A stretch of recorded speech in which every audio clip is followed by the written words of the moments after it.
Hello, everybody. Christian Brim here with Core Group. Joining me without video is the not quite infamous internet star, Jeremy Dorn. Jeremy, how are you doing today? Good. How are you? Thank you. I am well, thank you. All right. So our today's topic is the most powerful number in your business. And you're probably wondering what that is, and we will get to it. There are a lot of powerful numbers. Prime numbers being one of them, irrational numbers. Those are all interesting. But when it comes to business and what do you need to focus on, there really is only one number. So just because Jeremy is not visible doesn't mean we don't get to look at him. There's his face. That's pretty much what he looks like most days. Sometimes he looks better, sometimes he looks worse, but this is a fair rendition. There's our email address if you have questions that you don't want to ask on the webinar. Today's session is being recorded and it will be posted on YouTube and other places. So if you have something you want to discuss offline that you do not want to be part of the interwebs, feel free to reach out to us. So let's start with the most important number in business, the labor efficiency ratio.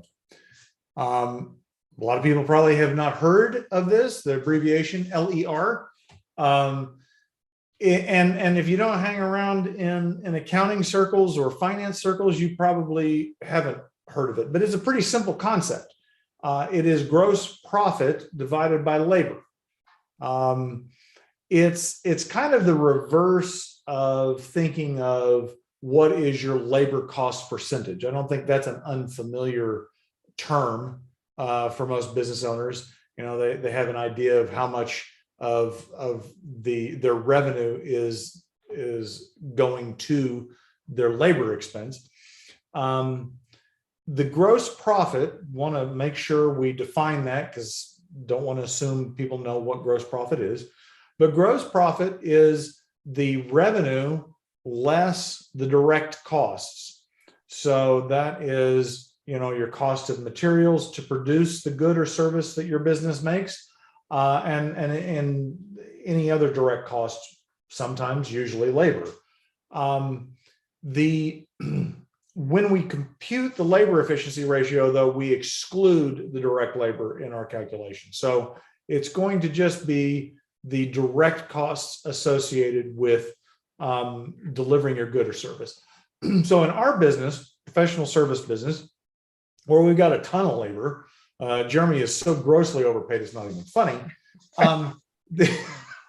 Sorry, Jeremy.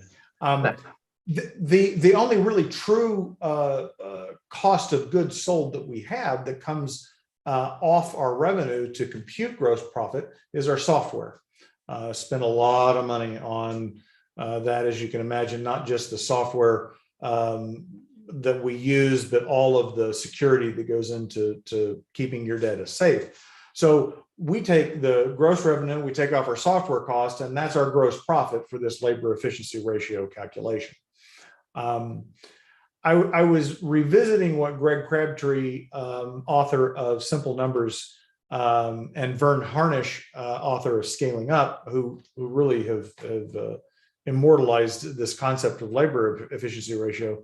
I was revisiting some of their comments, and one of the things that stood out that I thought was very profound as far as expressing this in terms of a ratio as opposed to a percentage, and is that it flips your mindset around labor being a cost.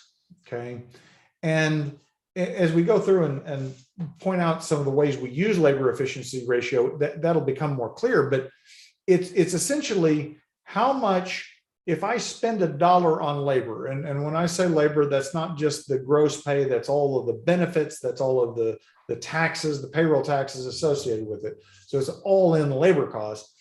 How much, if I spend $1, how much in gross profit does that earn me, right? Jeremy, had you considered thinking about it in that terms as opposed to it just being a percentage?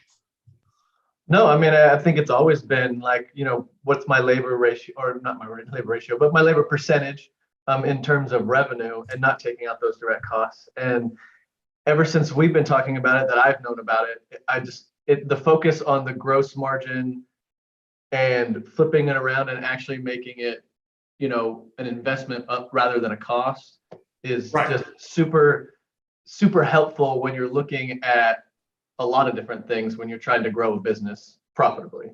Well, and if you think about it in this environment where it is uber hard to find employees, right? In every business, every industry, it really is a fact that if I've got an empty seat, if I've got an empty truck, if I've got an empty spot on the line, I am losing money because I can't keep up with what I've got to do, right? And so it really flips it from labor as a cost, as labor is something to produce profit. I think, we've moved in the United States over the last 30, 40 years from a primarily industrial manufacturing to a service industry. But it doesn't really matter whether you're manufacturing or your distribution or your service, your technology. It doesn't really matter. It's what can you get out of your people? Because the people are the value, right? Yeah, you may have to buy equipment, you may have to invest in fixed assets, but at the end of the day, everybody's playing with the same things there. Everybody can go buy the same trucks, they can go buy the same machinery. It's what can you get out of your people that makes a difference of how much profit you make. And we're probably going to get into this later, but I think like when you talk about service businesses like us, for instance, figuring out what that capacity and which we can get out of people is very difficult, right? It's all based potentially on time, but when you're doing multiple things for multiple clients, it becomes even more hard. So what is the actual capacity there? So this actually flips it around to not worrying about figuring out what that capacity is. It kind of gives you a number to aim for as far as what you're trying to add to your gross profit when you need to hire people. And we're probably going to get to that later. But well, no, and we are, but that's a great point, because then it doesn't become, we're not managing these people's time, right? Like, how much time are they taking for breaks, or, how many shifts they working, et cetera, et cetera. It's what are you producing, right? I mean, yeah. What profit are you generating? Well, we have, I've had conversations with employees here too. If you give, if they've got a certain amount of things to do in 40-hour work week, they're going to get that much done, right? Can they get more done? Is their efficiency still there left? Probably, but you don't know what that is. And this kind of helps you guide as far as hiring and stuff like that. So I think it's been super helpful for sure.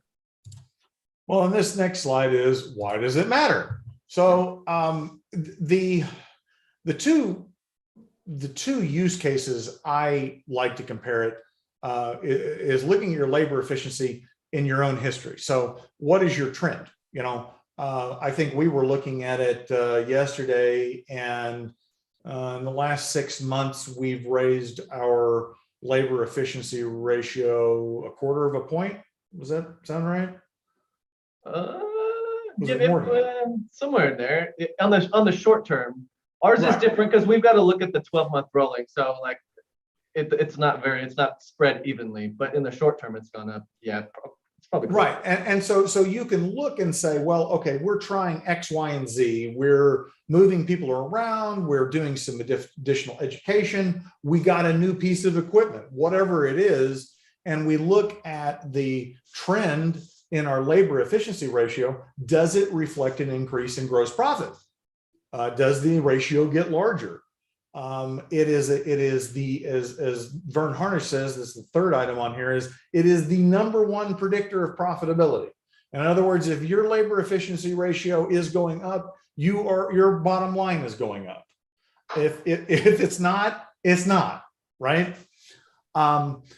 The other use case there is to compare it to your industry. And this is so that your history, your business, you're kind of in a vacuum. You may just be perpetually bad, or you could be perpetually good, but until you look at your industry and compare it to what others' labor efficiency ratio is, you really don't have any context to, is my number good, right? I think I've got it on a later slide, but I think a baseline labor efficiency ratio is 2 to 1. So if you spend $100,000 in labor, it should generate $200,000 in gross profit. That's if you're not, it doesn't matter what industry you're in, then you've got work to do. Maybe you're overstaffed. Maybe you got the wrong people in there. There's a whole bunch of things that could be the answer to that question. But it tells you that if you're below 2, you got some work to do. 2 up to 3 may be good depending upon your industry. It just really depends, because it's not, a capital intensive business like manufacturing. Their labor efficiency ratio is generally going to be higher because they've got more invested in the physical plant and in the equipment. A service industry where there's not a lot of fixed capital, it's going to be lower towards the 2. But that's not to say you can't have a labor efficiency above 3, because if you're in a very high margin business like technology, you've developed an app, and when you add another customer, you don't have a lot of increase in costs. Well, you could definitely have a higher labor efficiency ratio than 3. Jeremy, you were going to say something, or were you not? I felt like I was, and then I think I just lost it. That's fine. That's fine. Fair enough. Yes. So there are some variations on this. So when people talk about the labor efficiency ratio, usually they're talking about the direct labor efficiency ratio. And so again, in our case, for our business, we have revenue, and then we have our software, and that takes us down to gross profit. And then the labor, so all of our professionals, Jeremy's salary and all of his team, and all the benefits and all the taxes, that is my labor cost. And that is the direct labor efficiency ratio, because it is the labor that is direct in producing the revenue. Okay. I don't want to confuse people. I mean, traditionally, when you're talking about in accounting, gross profit does include labor, direct labor. So typically you would say revenue minus cost of goods sold, which would be, your direct cost, your direct labor. But for labor efficiency ratio, we back out that direct labor so that we can compute it on just the gross profit without the direct labor. So that's kind of, it's kind of potentially confusing, but I don't want it to be. But the direct labor efficiency ratio is what most people are talking about. When I say 2 to 3, that's what I'm talking about. The next one that is probably for small businesses and entrepreneurs, this is not one that comes into play a lot. It's one we started tracking recently, in the last year or so, is management labor efficiency ratio. And so that could be the owner's salary if the owner is not involved in the direct production of the good or service. They truly are a administrative or management function. But in a larger organization, it could be the marketing.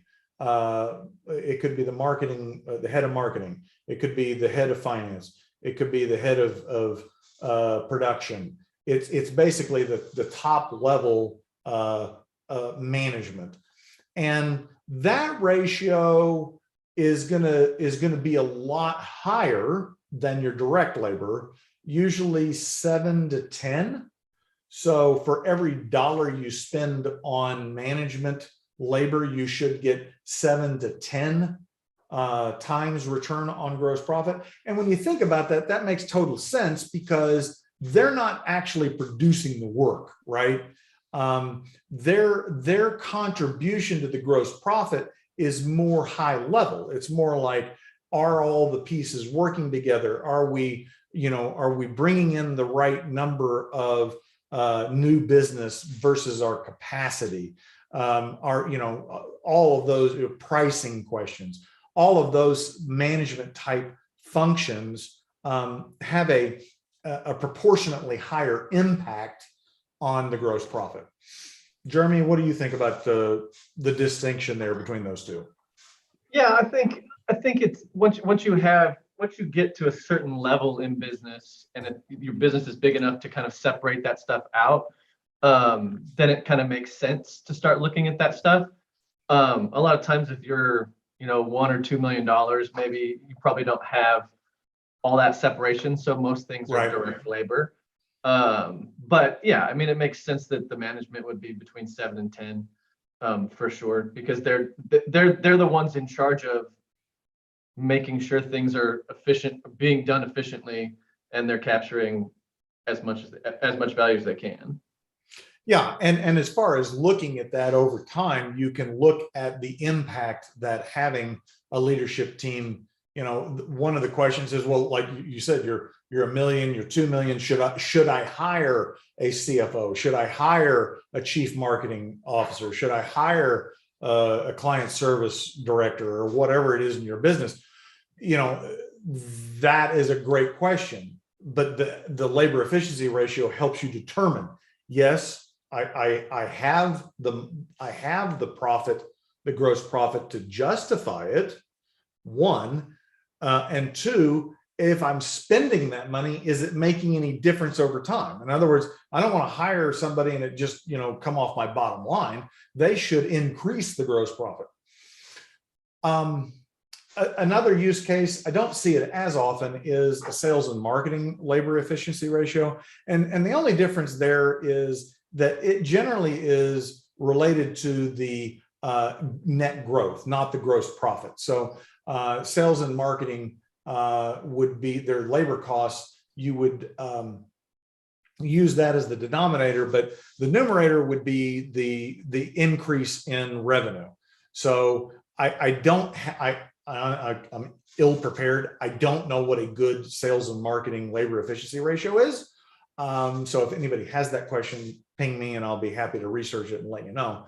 Just wanted to let you know that is a use case that it comes into play from time to time. And the last one I put on here was owner, because as I was preparing for this, I was thinking that, a lot of business owners struggle with this mini hat syndrome, right? And they are a chief cook and bottle washer and jack of all trades, and they do so many things in the business, and it's hard to determine whether they're doing the right thing. What is the limitation that they're putting on the business by doing everything? If I could hire somebody to just do this part of my job, or I could get somebody else to do this part of my job, what impact would that have on the business, right?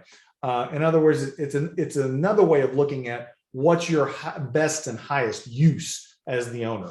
And this is usually for smaller businesses, but I'd say anywhere up to $3, $4, $5 million, it comes into play, because there's the owner's always at that size business is doing multiple things. And so you can use this labor efficiency for you as the owner to help you make those decisions about what you should and shouldn't be doing as an owner. Had you considered that, Jeremy? I'm springing this on you. No, but it sounds very close to like the bridge between breaking out direct and management labor efficiency, because, if you're the owner, and I mean, some owners are client facing, deal a lot with clients, might consider themselves, 60% direct labor and 40% management. So that breakout would then kind of tell you how that is. But if you were a lot more management, you could also use that to delegate the direct tasks that you probably don't need to be doing, because like we said, the management should be 7 to 10. And if you can get $7 to $10 from yourself, a lot more than $2 or $3 in gross margin as direct, why wouldn't you be paying somebody else to do the direct stuff? Yeah, and we've seen that in conversations with clients where and a lot of times the compensation of the owner is kind of arbitrary. Like they'll pick a number either because they say, well, you need to pay this much yourself for taxes, or they're taking out a certain amount based upon what they need at home. It's not necessarily the market rate, and that will distort. Like they'll either get a really good labor efficiency ratio because they, as the owner, are doing a lot of the work themselves, but it's not a real number, right? Because they're not paying themselves what they'd have to pay somebody else to do it. Yeah, I mean, you're basically getting a management labor efficiency ratio that's now a direct labor efficiency ratio, right, because you're doing all the work, right?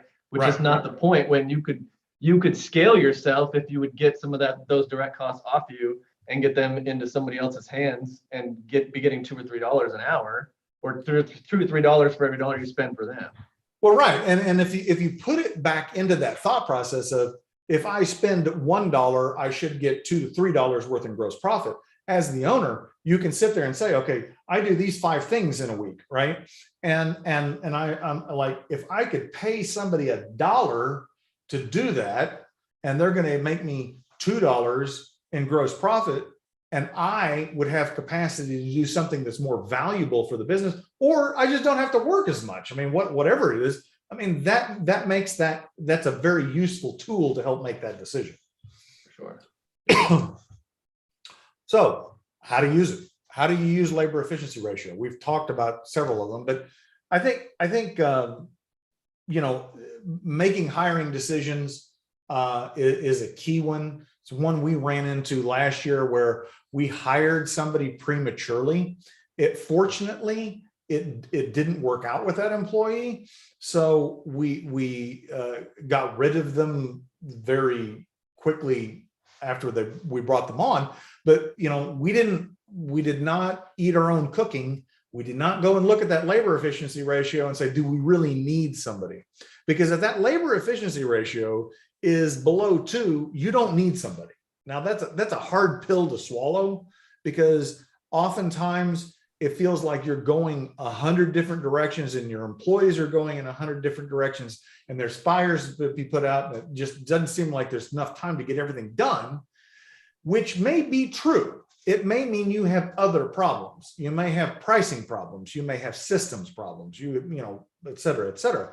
But the end result is, if the labor efficiency ratio is below 2, you don't need to be hiring anybody. You need to figure out how to get more done with the people that you have.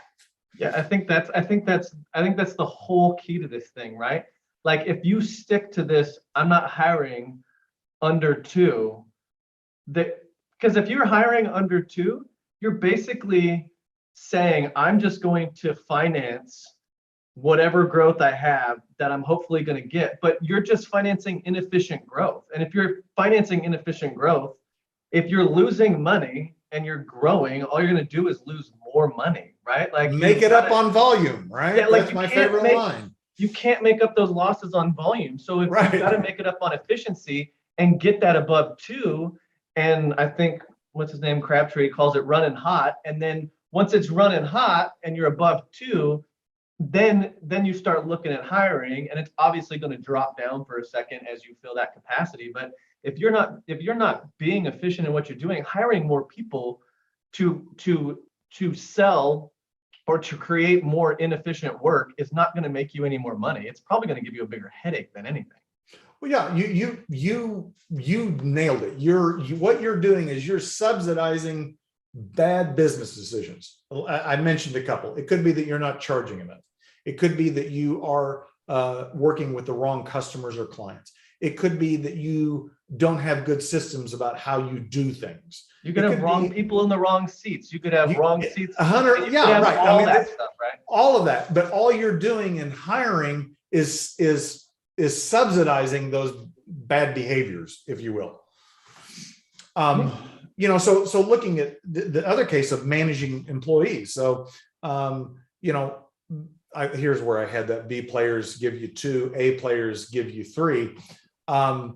If you start thinking about it in terms of that, and in this labor market, it's kind of hard because it's just hard to get people.